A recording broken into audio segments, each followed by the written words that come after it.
Assalamualaikum Sobat Tirai Gaib. Salam jumpa di channel Cerita Horor. Di channel ini akan kami ajak kalian menelusuri dunia mistis yang tegang dan menyeramkan. Silahkan subscribe, like, komen, dan share.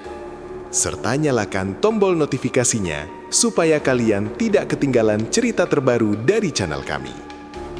Yang sudah subscribe, semoga diberikan umur panjang, kesehatan, dan berlimpah rejeki, serta selamat dunia akhirat. Sudah sekian lama setelah tamat SMP dan kini aku baru saja menyelesaikan kuliah, tak pernah lagi ku dengar kabar teman bermainku Nirmala Ayu yang biasa ku panggil Nima, sohib kental masa kecil dulu. Kebetulan sore itu aku baru menerima gaji pertamaku dari pekerjaan pertamaku setelah lulus kuliah. Selain teringat almarhum ayah dan ibu, entah kenapa pikiranku mendadak melayang padanya saat aku melintasi jalan pulang, tepat ketika melewati persimpangan menuju kawasan rumah lamanya. Rasanya muncul keinginan spontan untuk menemuinya. Kepengen traktir Nima makan bakso atau mie ayam, sekadar bernostalgia seperti dulu. Gimana kabarnya dia sekarang ya, batinku?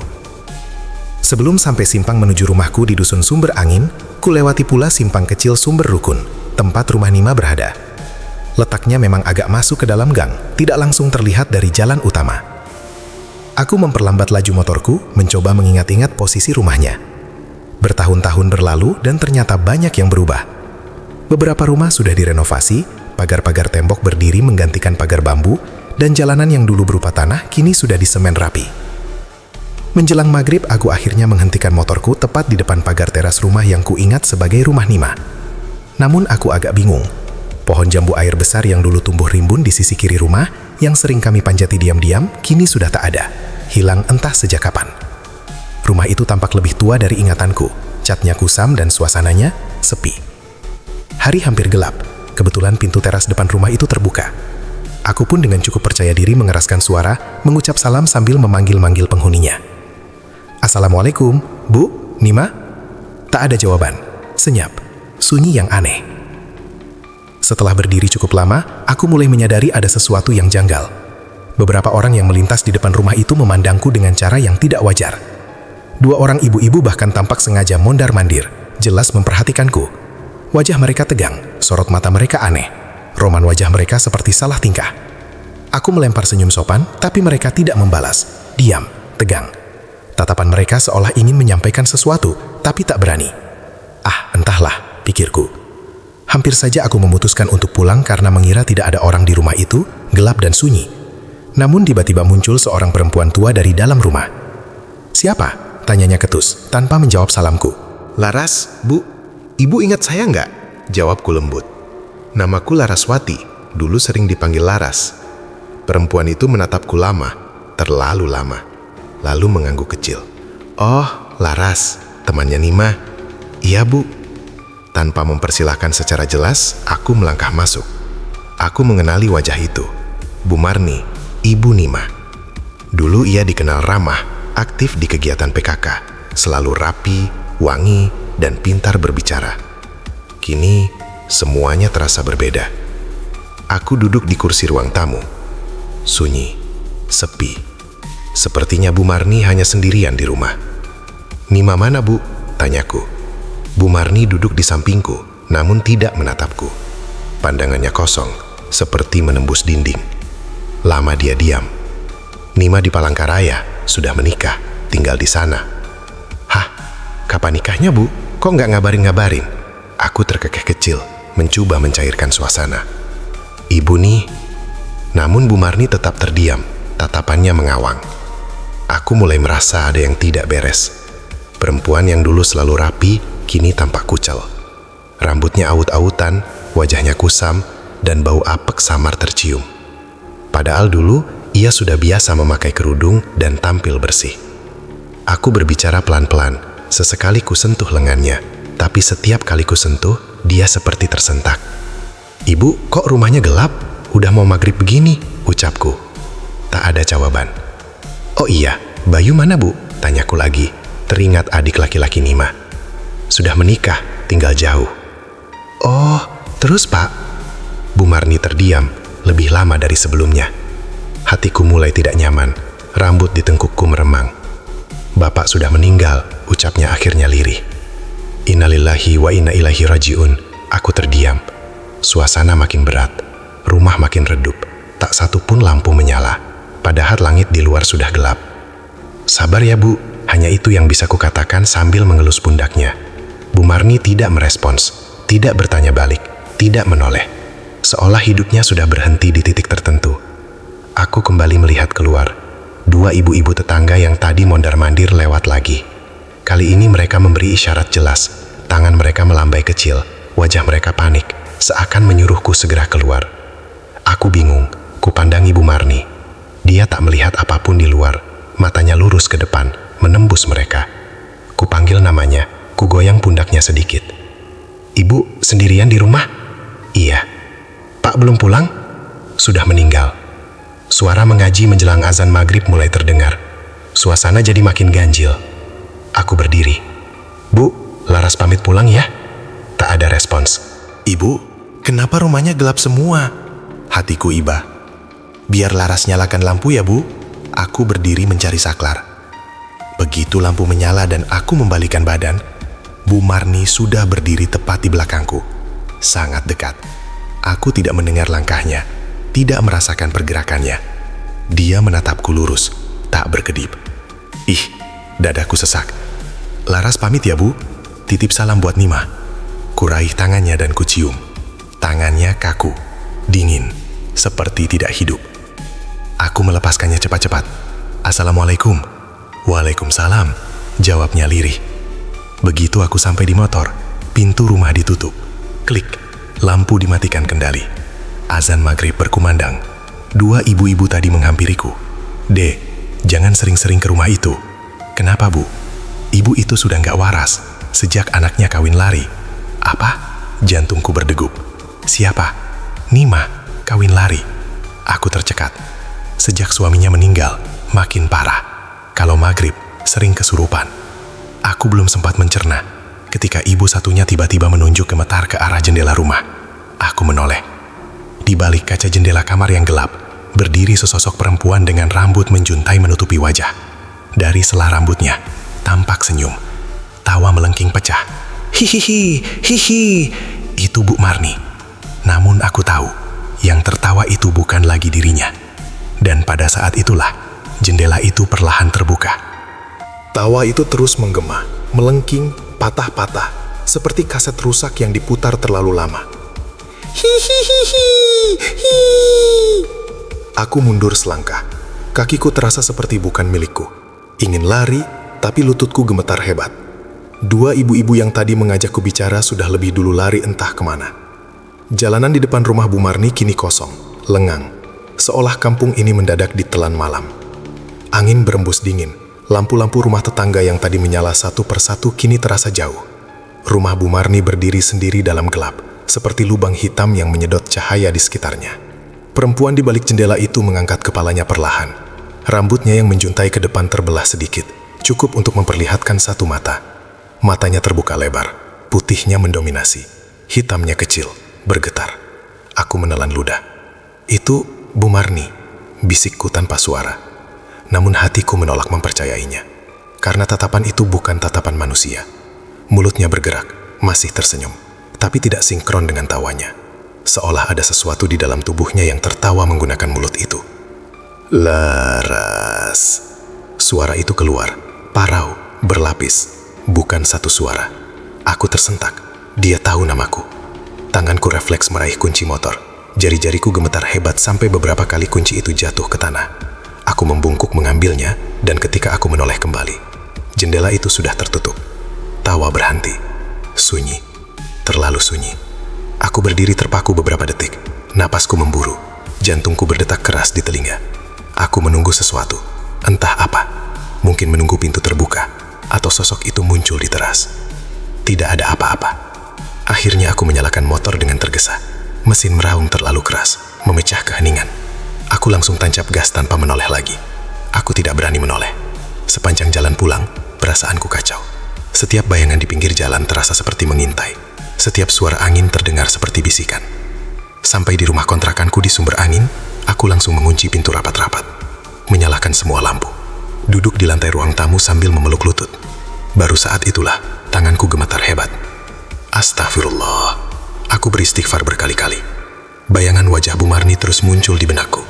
Tatapan matanya, senyum di balik rambut itu, suara tawanya, dan yang paling membuatku merinding, dia memanggil namaku. Malam itu aku tidak langsung tidur. Aku mandi, sholat, membaca doa panjang-panjang. Namun ketika akhirnya aku merebahkan tubuh di kasur, rasa lelah kalah oleh kegelisahan. Setiap kali aku memejamkan mata, aku melihat jendela itu dan wajah di baliknya. Aku tertidur menjelang dini hari. Aku terbangun karena suara ketukan. Tok, tok, tok. Pelan, teratur. Aku membuka mata. Jam di dinding menunjukkan pukul 2.17. Ketukan itu terdengar lagi. Tok, tok, tok. Jantungku langsung berdegup kencang. Siapa yang datang jam segini? Aku bangkit perlahan, mengambil jaket yang tergantung di kursi, mengintip dari celah pintu. Gelap, lampu teras mati. Aku menahan nafas. Tok, tok, tok.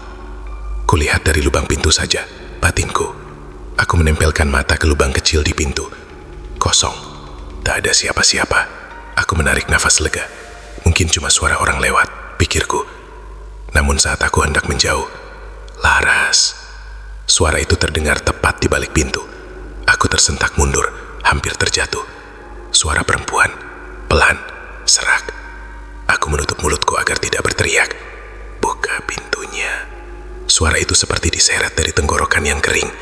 Aku tahu suara itu. Suara Bu Marni. Tidak mungkin. Tanganku gemetar, kakiku terasa lemas. Aku mundur perlahan, sampai punggungku menempel ke dinding. Laras, aku kedinginan. Aku menutup telinga. Pergi, bisikku lirik. Ketukan kembali terdengar, kali ini lebih keras. Tok, tok, tok. Laras, kamu kan teman Nima. Aku terisak. Pergi, Bu, tolong. Sunyi, tak ada suara lagi. Aku menunggu lama, sangat lama, sampai kakiku pegal berdiri, sampai air mataku kering. Aku tidak berani membuka pintu. Aku duduk bersandar di dinding sampai subuh. Pagi harinya, aku izin tidak masuk kerja. Kepalaku pusing, badanku lemas. Namun yang lebih parah, pikiranku kacau. Aku memutuskan untuk mencari tahu. Aku tidak bisa membiarkan kejadian semalam menggantung begitu saja. Siang itu, aku kembali ke sumber rukun. Namun kali ini, aku tidak langsung ke rumah Bu Marni. Aku mampir ke warung kecil di ujung gang. Warung itu dijaga seorang perempuan setengah baya. Bu, mau tanya, kataku hati-hati. Perempuan itu menatapku, lalu wajahnya berubah sedikit tegang. Kamu kemarin sore ke rumah Bu Marni ya? Aku terdiam. Iya Bu. Perempuan itu menghela nafas panjang. Kamu beruntung masih pulang. Aku merinding. Bu, sebenarnya apa yang terjadi sama keluarga Bu Marni? Perempuan itu menatap sekeliling, memastikan tidak ada orang lain, lalu mencondongkan tubuhnya mendekat. Cerita ini jangan kamu anggap enteng, katanya pelan. Karena dari dulu, rumah itu memang tidak bersih. Aku menelan ludah. Sejak kapan, Du? Sejak sebelum Nimah lahir, aku tercekat. Dia mulai bercerita. Dulu, jauh sebelum rumah itu berdiri, tanah itu adalah bekas kebun kosong. Di situ sering terjadi kecelakaan aneh. Orang jatuh sakit mendadak. Bayi menangis tanpa sebab. Hewan ternak mati satu persatu. Namun, keluarga Bu Marni tetap membangun rumah di sana. Awalnya biasa saja, sampai Nimah beranjak remaja. Nimah sering sakit-sakitan, sering melamun, sering bicara sendiri. Katanya, dia punya teman yang selalu menemaninya sejak kecil. Teman yang tinggal di jendela kamar. Aku langsung teringat jendela itu. Kami kira cuma khayalan anak kecil. Lanjut perempuan itu. Sampai suatu malam, Nimah hilang. Dia menghilang selama 3 hari. Ketika kembali, dia tidak sendirian. Aku pulang bersama seorang laki-laki asing. Mereka menikah diam-diam. Kawin lari. Namun sejak itu, Nimah berubah. Dia sering mencerit malam-malam, mengaku didatangi sesuatu. Dan akhirnya, dia benar-benar pergi, tidak pernah kembali. Tak lama kemudian, suami Bu Marni meninggal mendadak. Sejak itulah, Bu Marni mulai sering kerasukan. Yang kemarin kamu lihat itu, bukan pertama kali, kata perempuan itu lirih. Aku merinding hebat. Bu, kalau begitu, kenapa rumah itu tidak dikosongkan? Perempuan itu menatapku lama, karena yang ada di dalamnya tidak mau ditinggal. Aku pulang dengan kepala penuh pertanyaan. Malam itu, aku bermimpi. Aku berdiri di depan jendela kamar Bu Marni. Di balik kaca, Nima berdiri, rambutnya panjang, wajahnya pucat. Laras, katanya, aku nggak bisa pulang. Aku terbangun sambil menangis, dan di luar kamarku, aku mendengar suara ketukan lagi. Tok, tok, tok. Namun kali ini, suara itu terdengar dari dalam rumah. Ketukan itu terdengar lagi. Tok, tok, tok. Namun kali ini, suaranya bukan dari pintu depan. Suara itu berasal dari arah dapur. Aku terbangun dengan tubuh basah oleh keringat dingin. Seluruh lampu kamar masih menyala. Jam di dinding menunjukkan pukul 2.43. Napasku tercekat. Dadaku sesak seolah ada sesuatu yang duduk tepat di atasnya. Tok. Suara itu jelas, pelan, seperti kuku yang mengetuk kayu. Aku tidak berani bergerak. Selimutku tarik sampai ke dagu. Aku memejamkan mata, membaca ayat kursi berulang-ulang, meski lidahku terasa keluh. Tok, tok, tok. Laras. Suara itu terdengar sangat dekat. Aku menjerit tertahan. Tanganku meremas selimut sampai gemetar. Aku ingin percaya bahwa ini hanya mimpi. Namun aku bisa mencium bau itu. Bau tanah basah. Bau anyir yang samar. Aku membuka mata berlahan. Di celah pintu kamarku, ada bayangan. Tidak bergerak, tidak bergoyang, hanya berdiri di sana. Bayangan itu tinggi. Rambutnya menjuntai hingga lantai. Aku menutup mata lagi. Air mataku mengalir tanpa bisa kutahan. Pergi, tolong pergi, bisikku. Bayangan itu bergeser. Perlahan, sangat perlahan. Bunyi gesekan kain terdengar di lantai. Langkahnya tidak berat, tidak pula ringan, seperti sesuatu yang menyeret dirinya sendiri. Laras, buka pintunya. Aku hampir pingsan. Namun tiba-tiba, suara itu berhenti. Sunyi. Aku menunggu. 5 detik. 10 detik. 1 menit. Tak ada suara lagi. Aku tidak tahu berapa lama aku terduduk kaku. Sampai azan subuh terdengar. Saat suara azan menggema, barulah dadaku terasa bisa bernapas lagi. Aku tidak tidur lagi setelah itu. Pagi harinya, aku memutuskan satu hal. Aku harus mengakhiri ini. Aku tidak tahu bagaimana caranya, tapi aku yakin kejadian ini tidak akan berhenti. Jika aku terus lari, aku menghubungi seseorang yang pernah kukenal sejak kecil, Pak Wiryo. Seorang lelaki tua yang dikenal sebagai orang pintar di desa sebelah. Dulu, banyak orang datang kepadanya bukan untuk santet, tapi untuk meminta tolong jika ada gangguan yang tidak kasat mata. Aku menceritakan semuanya lewat telepon. Dia diam lama. Rumah itu sudah memanggilmu, katanya akhirnya. Aku merinding. Kenapa saya, Pak? Karena kamu orang terakhir yang masuk dengan niat baik. Dan kamu pernah dekat dengan anaknya. Aku menelan ludah. Saya takut, Pak. Takut itu wajar. Jawabnya tenang. Yang berbahaya kalau kamu tidak mau menyelesaikannya. Siang itu juga, aku bertemu Pak Wiryo di rumahnya. Ia meminta aku menceritakan semuanya sekali lagi. Detail demi detail. Setelah selesai, dia menghela napas panjang. Yang tinggal di rumah Bu Marni bukan satu, katanya. Ada yang lama dan ada yang baru. Maksudnya, yang lama itu penunggu tanah. Yang baru adalah ikatan batin yang rusak. Aku tidak mengerti. Pak Wiryo lalu menjelaskan. Tanah tempat rumah Bu Marni berdiri dulu adalah tanah buangan. Tempat orang-orang dulu menitipkan sesuatu yang tidak diinginkan. Janin yang dibuang, hewan yang dikorbankan, bahkan manusia yang mati tidak wajar. Penunggu di sana sudah ada jauh sebelum rumah itu dibangun. Namun dia tidak mengganggu selama tidak diberi jalan. Masalahnya muncul saat Bu Marni, yang kala itu lama tidak punya anak, melakukan sesuatu tanpa sadar. Dia bernazar, jika diberi anak, dia akan membiarkan apapun yang ikut tinggal. Nima lahir, dan sejak itu penunggu itu punya jalan. Dia tumbuh bersama Nima, menjadi teman yang selalu Nima lihat di jendela. menjadi bisikan di telinganya, menjadi pelarian saat Nima merasa sendirian. Ketika Nima dewasa dan jatuh cinta, ikatan itu cemburu. Dia membuat Nima kawin lari, menjauh dari rumah, dari ibunya. Dan saat Nima pergi, ikatan itu beralih, masuk ke Bu Marni. "Apa Bu Marni masih hidup, Pak?" tanyaku dengan suara bergetar. Pak Wiryo terdiam lama. "Tubuhnya hidup," katanya akhirnya, "tapi jiwanya sudah terlalu sering dipinjam." Aku menangis. "Apa yang harus saya lakukan?" "Kamu harus ke rumah itu lagi," katanya tegas. "Malam Jumat Kliwon." Aku tercekat. "Tidak sendirian," lanjutnya. "Aku akan ikut." Malam itu datang terlalu cepat. Langit mendung, angin dingin berembus pelan. Jalan menuju sumber rukun terasa lebih sempit dari biasanya. Pak Wiryo berjalan di depanku. Aku di belakangnya, membawa tas kecil berisi air doa dan kain putih. Begitu kami tiba di depan rumah Bu Marni, aku langsung merinding. Rumah itu gelap, tidak ada satupun lampu menyala. Namun jendela kamar di sisi kanan rumah terbuka. Pak Wiryo berhenti. "Dia sudah menunggu," katanya pelan. Kami masuk. Begitu kaki kami melewati ambang pintu, hawa dingin menyergap. Bau tanah basah dan anyir langsung menusuk hidung. "Assalamualaikum," ucap Pak Wiryo lantang. Tidak ada jawaban.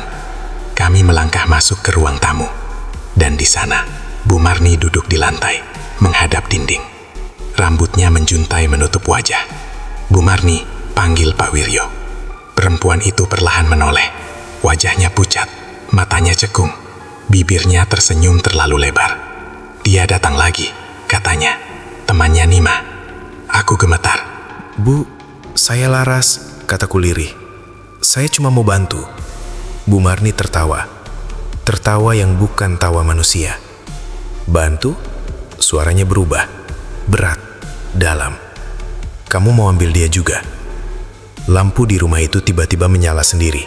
Pintu menutup keras. Jendela kamar membanting terbuka. Angin kencang berputar di dalam rumah. Pak Wiryo langsung membaca doa dengan suara keras. Bu Marni menjerit. Jeritannya berubah menjadi suara lain. Suara perempuan muda. Aku mengenali suara itu. "Nima?" bisikku. Air mataku jatuh. "Laras, aku sakit." Suara itu menangis.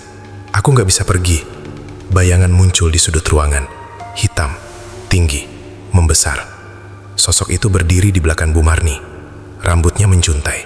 Matanya merah. "Itu milikku." Suara itu menggema. "Kalian tidak boleh mengambilnya." Pak Wiryo berdiri tegak. "Kamu tidak berhak," katanya lantang. "Ini bukan tempatmu." Sosok itu tertawa. "Dia mengundangku." Lantai bergetar. Aku hampir jatuh. "Nima," aku berteriak. "Kalau kamu masih di sana, pulanglah." Bu Marni menangis.